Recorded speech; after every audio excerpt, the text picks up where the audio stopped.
Subscribe करिए हमारे channel target UP TET CTET को और बेल आइकन को दबाइए। हेलो फ्रेंड्स, मैं रेनू स्वागत करती हूँ आप सभी भावी अध्यापक एवं अध्यापिकाओं का आपके अपने channel target UP TET CTET में। दोस्तों, आज की इस वीडियो में हम पढ़ने वाले हैं आप लोग के डीलर सेकेंड सेमेस्टर के सेकेंड पेपर प्रारंभिक शिक्षा के नवीन प्रयास के अंतर्गत अति लघु उत्तरीय क्वेश्चंस की सीरीज में पार्ट 1 ऑलरेडी हम लोगों ने कंप्लीट कर लिया है। पार्ट 2 आज यहाँ पर हम पढ़ने वाले हैं। दोस्तों, पार्ट 2 क्वेश्चन नंबर 51 से स्टार्ट है, तो चलिए क्वेश्चन नंबर 51 से हम देखेंगे। क्वेश्चन नंबर 51 है समाज के प्रमुख कार्य लिखिए। दोस्तों, 2017 में ये क्वेश्चन पूछा गया है, आप देख सकते हो 2017 में। समाज के प्रमुख कार्य, समाज का प्रमुख कार्य बच्चों के लिए शैक्षिक संस्थानों की स्थापना करना तथा उन संस्थानों को चलाने हेतु वित्तीय सहायता प्रदान करना है।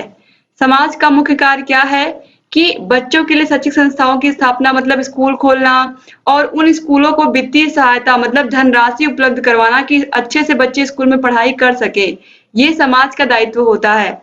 इसके बाद क्वेश्चन नंबर 52 है मूल्य का अर्थ लिखिए। मूल्य का अर्थ है किसी व्यक्ति या वस्तु का वह गुण जिसके कारण वह महत्वपूर्ण, सम्मानीय एवं उपयोगी हो जाए। यानी कि मूल्यों की बात करें अगर हम, तो चाहे वो ईमानदारी हो, चाहे वो सत्यता हो, चाहे सहयोग की भावना हो, ये सभी क्या होते हैं? व्यक्ति के नैतिक मूल्य होते हैं, आपको पता है। क्वेश्चन नंबर 53 है बाल अपराध के प्रमुख बिंदु कितने प्रकार के होते हैं? तो बाल अपराध के प्रमुख बिंदु हैं भुखमरी, गरीबी, अशिक्षा, उचित वातावरण का ना मिलना आदि बाल अपराध के प्रमुख बिंदु हैं। क्वेश्चन नंबर 54 है बनारस संस्कृत कॉलेज कब और किसके द्वारा खोला गया था?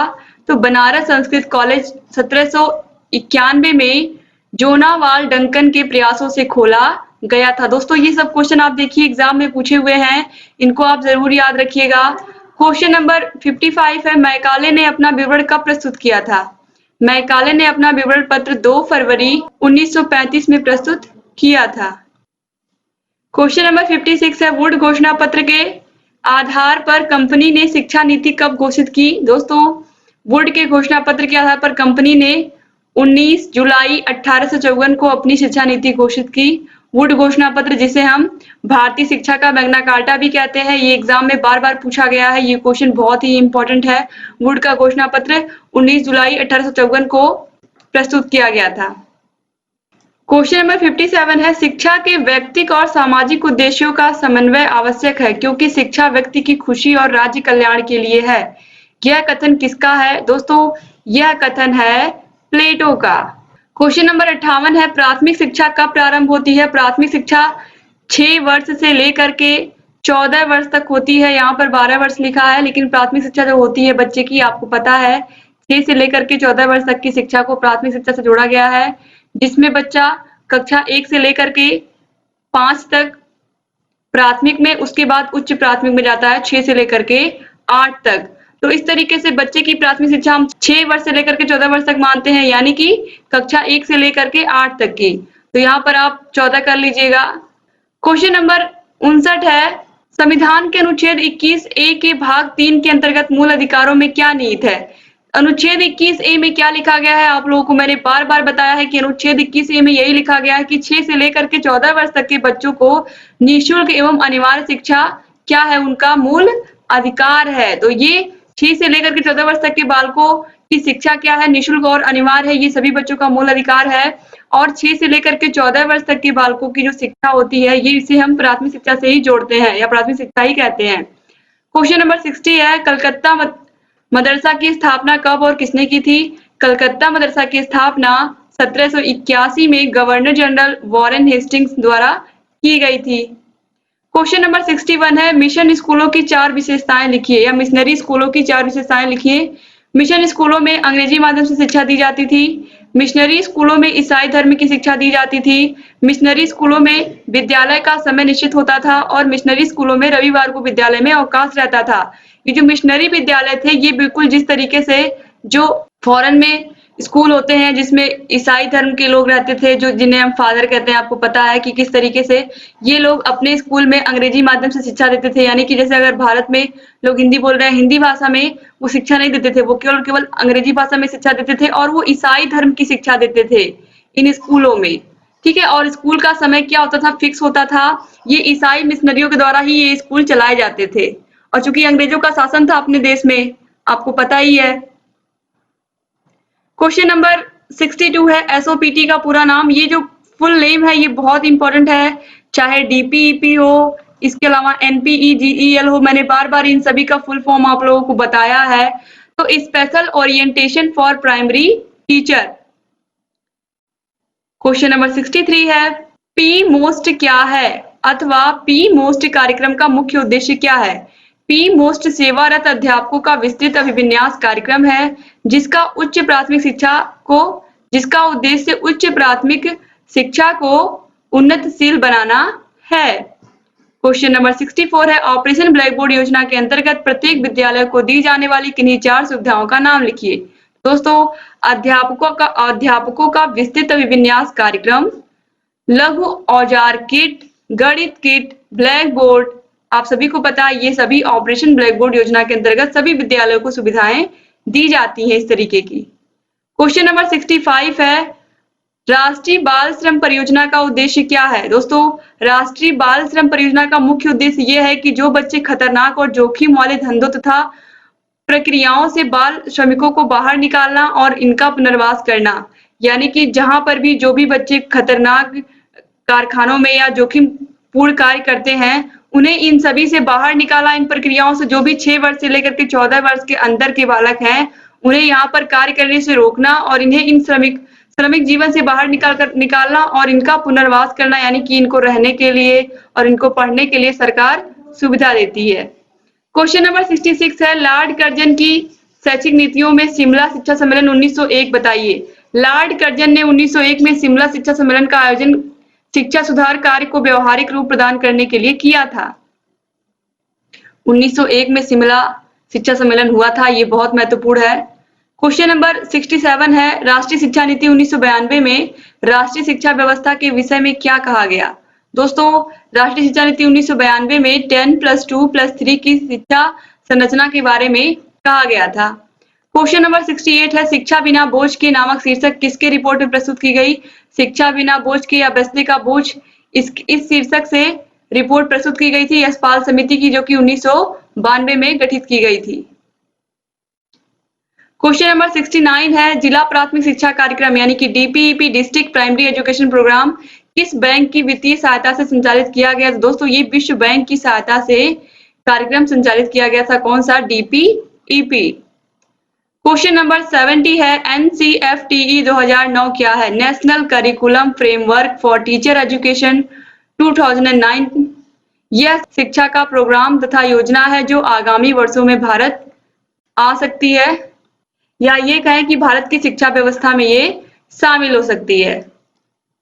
क्वेश्चन नंबर 71 है एनपीआरसी का प्रमुख कौन होता है, या एनपीआरसी के प्रमुख को हम क्या कहते हैं। तो ये मैंने ऑलरेडी आपको बताया है, न्याय पंचायत केंद्र के जो प्रमुख होते हैं ये संकुल प्रभारी कहलाते हैं।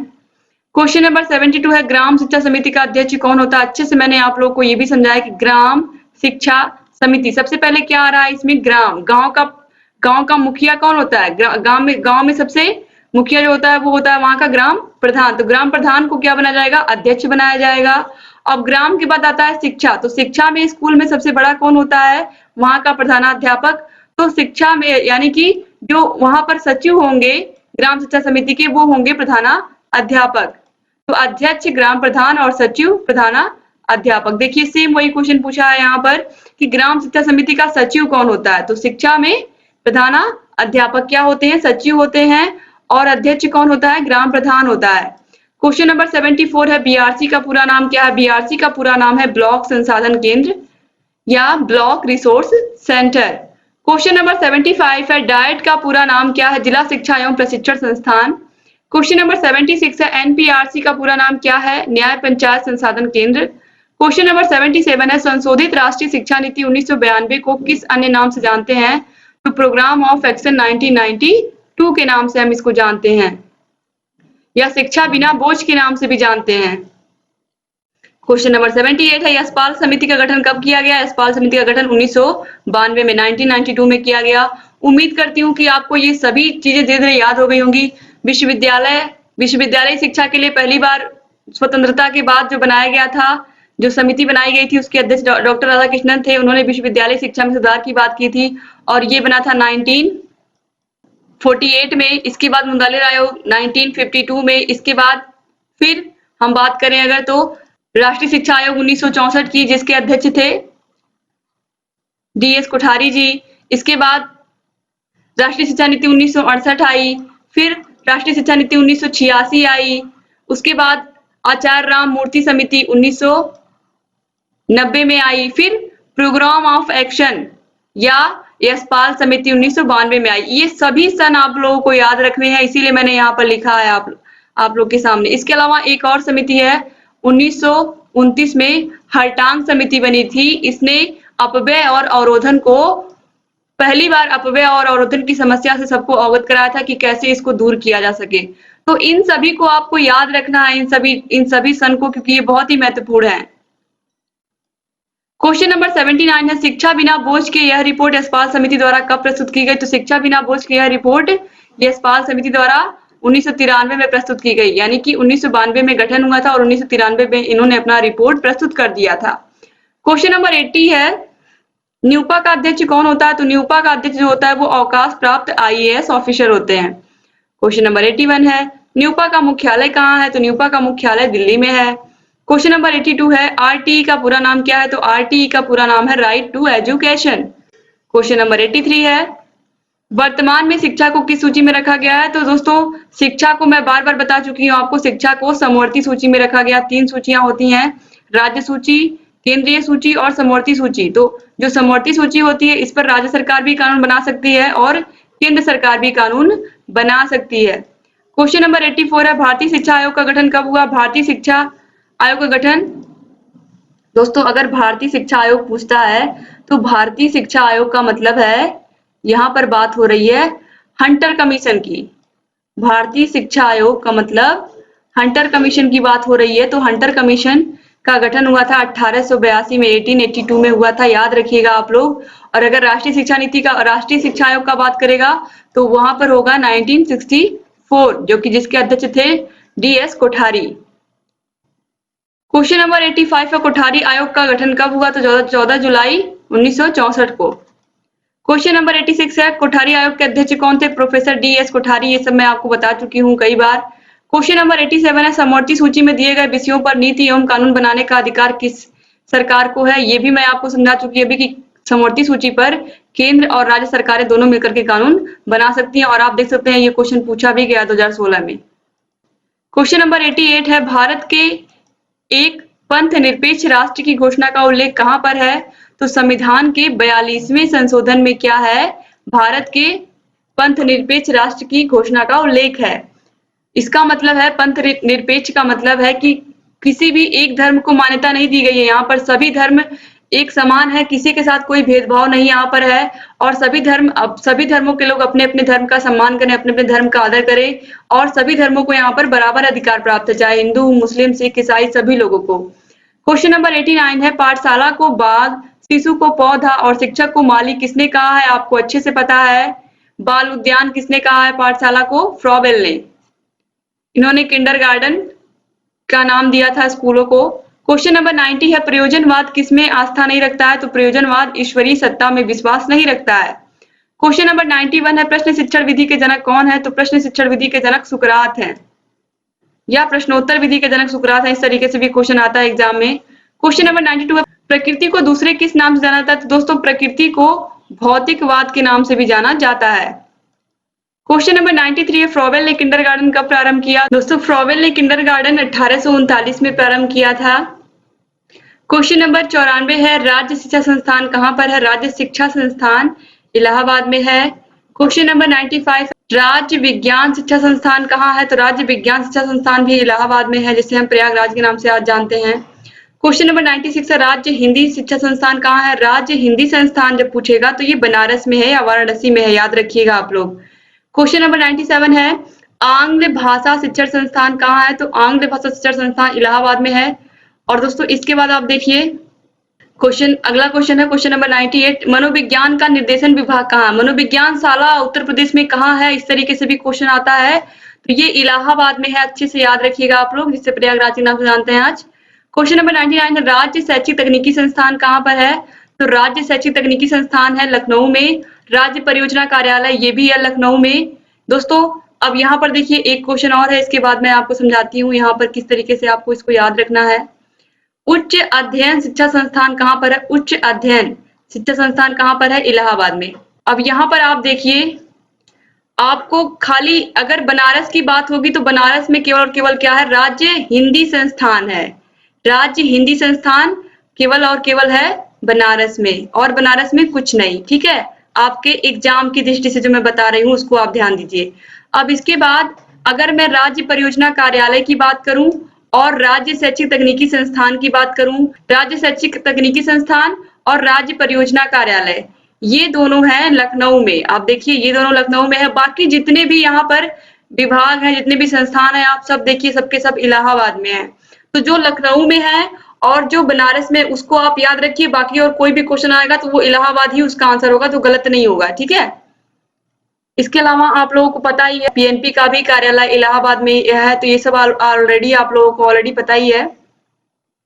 दोस्तों इस तरीके से यहाँ पर आपके पार्ट 2 में इतने क्वेश्चन मैंने करवा दिए। इसके बाद हम पार्ट 3 पढ़ेंगे। उम्मीद करती हूँ कि वीडियो आपको अच्छा लगा होगा। वीडियो कैसा लगा आप लोग कमेंट करके बताइएगा। और दोस्तों सब्सक्राइब जरूर कर दिया करें चैनल को प्लीज, क्योंकि दोस्तों जब आप सब्सक्राइब किए रहोगे और घंटी का निशान दबाए रहोगे तभी जितनी भी वीडियोस हम बनाते हैं उसका नोटिफिकेशन आप लोग के पास समय से पहुंचेगा और आप हमारे सभी वीडियोस को ऐसे ही देख सकेंगे। उम्मीद करती हूँ कि आप लोगों को वीडियोस अच्छे लग रहे होंगे और आपको जहाँ कहीं भी कोई समस्या आप हमसे पूछेंगे, यहाँ पर आपको आई बटन दिख रहा होगा। आई बटन पर आप जैसे ही क्लिक करेंगे आपको सभी वीडियोस की लिंक मिल जाएगी। सभी वीडियोस आप देख सकते हो, सभी वीडियोस को समझ सकते हो और जहाँ कहीं भी कोई भी समस्या हमसे पूछ सकते हो। दोस्तों आप लोग वीडियो को प्लीज लाइक कर दिया करिए वीडियो अगर अच्छा लगे, और अपने अच्छे अच्छे प्यारे प्यारे कमेंट्स भी कर दिया करिए, और अपने इस वीडियो को शेयर भी कर दिया करिए अपने कॉलेज के ग्रुप में, व्हाट्सएप ग्रुप में, जहां पर भी आपको लगे इस वीडियो की जरूरत है वहां पर शेयर कर दिया करिए, जिससे अधिक से अधिक हमारे डीएलएड के भाई बहनों तक हमारे वीडियोस पहुंचे और वो अच्छे से अच्छा मार्क स्कोर करे। दोस्तों हम लोगों की पूरी कोशिश है कि आप लोग अच्छे से अच्छा मार्क गेन करें अपने एग्जाम में, तो आपको कोई भी वीडियो नहीं छोड़नी। जितनी भी वीडियोस हम ला रहे हैं आप लोगों के लिए, आप उस पर ही अगर मेहनत कर देते हो जी जान से, तो आप लोगों के बहुत अच्छे नंबर आने वाले हैं। आपको डिस्क्रिप्शन बॉक्स में और कमेंट बॉक्स में भी सभी विषयों की लिंक मिल जाएगी। अब तक के जितने वीडियोस हमने बनाए हैं आपको सभी वीडियोस की लिंक वहां पर मिल जाएगी। और दोस्तों आप हमारे टेलीग्राम चैनल से भी जुड़ जाइए। टेलीग्राम चैनल पर भी अगर आप जुड़ जाते हो तो यहाँ पर भी आपको सभी विषयों के इम्पोर्टेंट वीडियो, सभी वीडियो जितने हम बनाते हैं सभी की आपको बराबर टाइम से सभी की आपको इन्फॉर्मेशन मिल जाएगी, सभी का नोटिफिकेशन मिल जाएगा टेलीग्राम के थ्रू। तो टेलीग्राम पे जरूर आ जाइए आप लोग, और जहाँ कहीं भी कोई भी छोटी से छोटी समस्या आप हमको बताइए, आपकी सभी समस्याओं का समाधान हम करेंगे और आप लोगों के लिए लगातार ऐसी वीडियोस हम लेकर के आते रहेंगे। बस ऐसे ही हमारे चैनल से बने रहिए, सभी वीडियोस को देखते हुए रहिए और आपको जहाँ कहीं भी कोई भी समस्या है हमसे बताते रहिए। तो एक बार फिर से आप सभी का बहुत बहुत धन्यवाद दोस्तों। मिलते हैं नेक्स्ट वीडियो में, तब तक अपना ख्याल रखिएगा, अपने परिवार का ख्याल रखिएगा और ऐसे ही हमारे चैनल से बने रहिएगा। जय हिंद दोस्तों।